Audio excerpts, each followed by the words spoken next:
अस्सलामुअलैकुम, मैं हूं फैसल तारड़। आज 3 अक्टूबर 2020 है और आज दिन है हफ्ते का। इस अहम वीडियो में हम बात करेंगे इंडिया, चाइना पर और पाकिस्तान पर। इंडिया जैसे जैसे सर्दियां आती जा रही हैं, अक्टूबर का महीना शुरू हो चुका है, वैसे वैसे ज़्यादा फ़िक्रमंद हो रहा है कि हमने चीन और पाकिस्तान के साथ किस तरह से निपटना है। एक बात तो तय है, एक होता है अगर मगर का खेल, अगर ये हो गया तो हम ये करेंगे, अगर उन्होंने ये किया तो हम ये करेंगे। अब वो अगर मगर वाला खेल ख़त्म हो चुका है कि अगर वो हमारी बात मान गए तो हम वहाँ पे फ़ौजें ले जाएंगे, अगर हम उनकी बात मान लेते हैं तो हम ये करेंगे। वो सारा खेल ख़त्म हो चुका है क्योंकि 19 से ज़ायद मीटिंग्स हो चुकी हैं और एक ही चीन बात करता है कि 1959 7 नवंबर 1959 और भारत 7 नवंबर 1959 की क्लेम लाइन कभी भी नहीं मानना चाहता, ना आर्टिकल 370 को दोबारा से बहाल करना चाहता है और ना ही भारत चाहता है कि उसके हाथ से अरुणाचल प्रदेश निकले। लिहाजा भारत अब उसे जहां से भी कोई गिरी हुई भी बंदूक मिलती है वो संभाल लेता है, उसका जो जंग है वो साफ करता है, उसको तेल लगाता है और शुक्र करता है कि हमें कोई चीज़ मिली है। कहीं से सेकंड हैंड तैयारे मिल रहे हैं वो भी ले रहा है, कहीं से कोई टैंक मिल रहा है, कोई बंदूक, कोई राइफल मिल रही है, ले रहा है। यानी हर लिहाज से तैयारी कर रहा है कि अगर हमारी, बल्कि अगर नहीं, हमारी जो जंग होनी है चीन के साथ और पाकिस्तान के साथ भी हो सकती है, उसमें हमारे पास असला मुकम्मल हो। पहली खबर यूरेशियन टाइम की। यूरेशियन टाइम ये लिखता है कि चाइना के साथ टेंशन को लेकर अब यूएस ने, अमेरिका ने इंडिया की ये रिक्वेस्ट मान ली है कि हम आपको जो C-130J तैयारे हैं, सुपर हरकुलस, उनके लिए जो आपको मेंटेनेंस का सामान चाहिए, जो आपको उनके साथ लगाने वाला असला चाहिए, आपको जो उनकी परफॉर्मेंस अच्छी करने के लिए जो भी साजो सामान चाहिए, हम देने के लिए तैयार हैं। पिछले कई माह से भारत मिन्नतें कर रहा था कि हमारे पास 10 से ज़्यादा C-130J हैं, लेकिन हम उन्हें ऑपरेट नहीं कर पा रहे। हमारे पास उनको उड़ाने के लिए जो अजाफी साजो सामान होता है वो हमारे पास नहीं है, लेकिन अमेरिका देने के लिए तैयार नहीं था, तो अब अमेरिका मान चुका है। खबर जी यूरेशियन टाइम की आपके सामने रखनी है, लेकिन यह खबर बड़ी ही मज़े की है। अमरीकी प्रोफेसर ये आर्टिकल लिख रहे हैं, वो कहते हैं कि एक जानिब तो इंडिया और चाइना की कशीदगी चल रही है, लेकिन ऐसे में अगर इंडिया की जंग होती है पाकिस्तान में तो ये इंडिया के लिए ज़्यादा फ़ायदा मंद होगी। ये जनाब जो इंडिया है, जो इंडिया की हुकूमत है, इंडिया मुल्क नहीं, जो इंडिया की हुकूमत है उसके लिए ज़्यादा फ़ायदा मंद होगी। वो कहते हैं कि चीन के साथ कोई बड़ी भी झड़प हो जाए तो भारत फिर भी कोशिश करता है कि जंग को अवॉइड किया जाए, क्योंकि उसे चीन के साथ जंग करके कुछ भी नहीं मिलना। लेकिन पाकिस्तान के साथ मोदी ये चाहता है कि हमारी झड़प हो। अब जब पाकिस्तान के साथ भारत की झड़प होती है तो अक्सर भारत को नुकसान उठाना पड़ता है। इस खबर में लिखा गया है कि जब भी झड़प होती है तो अक्सर पाकिस्तान जो है इनका अच्छा खासा नुकसान कर देता है। पाकिस्तान का पलड़ा भारी होता है। आप 27 फरवरी की मिसाल ले लें, लेकिन वो कहते हैं जितना भी पाकिस्तान नुकसान कर ले, ये भारत की हुकूमत का नुकसान नहीं होता।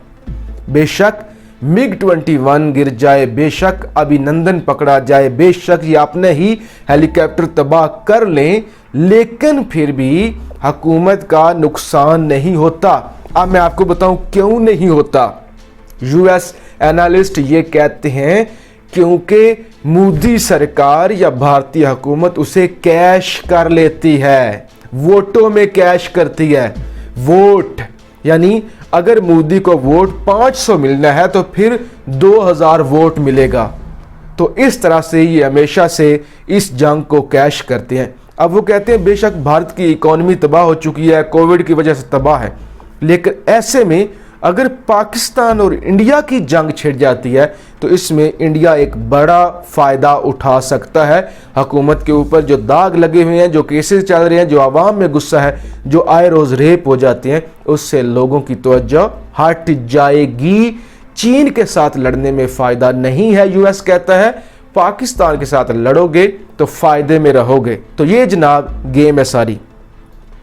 हिंदुस्तान टाइम्स की खबर, हिंदुस्तान टाइम्स खबर लगा रहा है जनाब, वो जो 20 हमारे हीरो थे, 20 जो हमारे हीरो थे जो शहीद हुए थे गलवान वैली में 15 जून को, उनके जो नाम हैं वो सामने आ गए हैं और उनको जंगी हीरो के तौर पे याद किया जाएगा और उन्हें आला अवार्ड से नवाजा जाएगा और उन्हें हमेशा ज़िंदा रखा जाएगा, यानी उनका इतिहास में नाम ज़िंदा रहेगा। और मुकम्मल तफसील बताई गई है कि किस तरह से जो है कितने बिहार रेजिमेंट के फ़ौजी थे, कितने पंजाबी थे, कितने कौन थे, तो मुकम्मल इस खबर में तफसील है। लेकिन मेरे प्यारे भारतीयों, ये 20 वो हैं जो आपने माने हैं। वैसे तादाद 100 से 200 से ज़्यादा है, तो वो बेचारे जो गुमनाम राहों में मारे गए, जो मारे तो गए वतन के लिए लेकिन आपने उनकी कुर्बानी ज़ाया कर दी, उनका नाम कौन लेगा। फिर कहते हैं कि हमारे तो 20 मारे गए हैं लेकिन हमने चीन के डबल मारे हैं, यानी चीन के हमने डबल से ज़्यादा मारे हैं, 40 से 45 मारे हैं। और वो क्या कहते हैं, क्या पिद्दी और क्या पिद्दी का शोरबा। द प्रिंट की खबर, द प्रिंट की खबर है कि सर्दियां आने वाली हैं। सर्दियों में जो इंडियन आर्मी को 5 बड़ी जो सख्तियां हैं, जो मुसीबतें हैं, जो चैलेंज हैं, वो झेलने पड़ेंगे चीन को छोड़कर। यानी चीन को वो चैलेंज नहीं झेलने पड़ेंगे, चीन को छोड़कर भारत को जो अलहदा से झेलने पड़ेंगे। वो कहते हैं ना इनके पास अच्छा सिस्टम है, ना इनके पास अच्छा इंटरनेट है, ना इनके पास अच्छा असला है, ना इनके पास सर्दियों में रहने के लिए अच्छी गज़ा है, ना इनके पास वो टेक्नोलॉजी है, ना ये अपने आप को गर्म रख सकते हैं। लिहाजा ऑलरेडी खबर में लिखा गया है कि -5 डिग्री टेम्परेचर तो आज 3 अक्टूबर का भी लद्दाख का है रात का, यानी -5 डिग्री, और आने वाले दिनों में क्या होगा। लिहाजा वो कहते हैं कि भारत इंतहाई मुश्किल से सरवाइव करेगा। चीन का नाम नहीं लिया गया, कह रहे हैं कि चीन ने अपने आप को अच्छा कर लिया है। और जल्दी के साथ अगली खबर आपके सामने रखूं यूरेशियन टाइम की। यूरेशियन टाइम कहता है कि जब से चीन की जानब से यह स्टेटमेंट आई है कि हम सो कॉल्ड लद्दाख को नहीं मानते, रिकॉग्नाइज नहीं करते बतौर इंडिया का हिस्सा, वो हमारा हिस्सा है, हम नहीं मानते, इस स्टेटमेंट के बाद पोजीशन वाज़िया हो जाती है। और जब ये पोजीशन वाज़िया हो जाती है तो क्या अब भारत एक लिमिटेड वार के लिए तैयारी कर रहा है। चीन की इस स्टेटमेंट आने के बाद वक्त कम है, आगे चलते हैं जनाब। पैंगोंग में चंद दिनों के अंदर चंद माह के अंदर जितना बड़ा स्ट्रक्चर चीन ने तामीर कर लिया है और उसकी वीडियो भी जारी कर दी गई है, तस्वीरें सामने आ चुकी हैं, आप अंदाज़ा नहीं कर सकते। वीडियोस और तस्वीरें सामने आ चुकी हैं कि मुख्तसर से वक्त में अंडरग्राउंड मोर्चे बन चुके हैं, बैरियर्स बन चुके हैं, आपकी कंस्ट्रक्शन इतनी ज़्यादा हो चुकी है कि आपको अंदाज़ा नहीं है। इस पे अशोक स्वाइन कहते हैं कि आप वहाँ पे आज अटल जो टनल है उसका इफ्तिताह कर रहे हैं और आप इतने ज़्यादा हीरो बन रहे हैं, लेकिन चीन चंद दिनों के अंदर इतना कुछ बना चुका है। और भारत अटल टनल का जो है आज इफ्तिताह कर रहा है कश्मीर के अंदर, लद्दाख को मिलाने के लिए, और फिर इंडिया को कश्मीर के साथ जोड़ने के लिए एक बड़ा टनल बनाया गया है। इसकी तफसील पहले भी आज से 1 महीना पहले तकरीबन मैंने आपके सामने रखी थी। लिहाजा ये कश्मीर पर कब्ज़ा मजबूत करने के लिए सब कुछ किया गया है।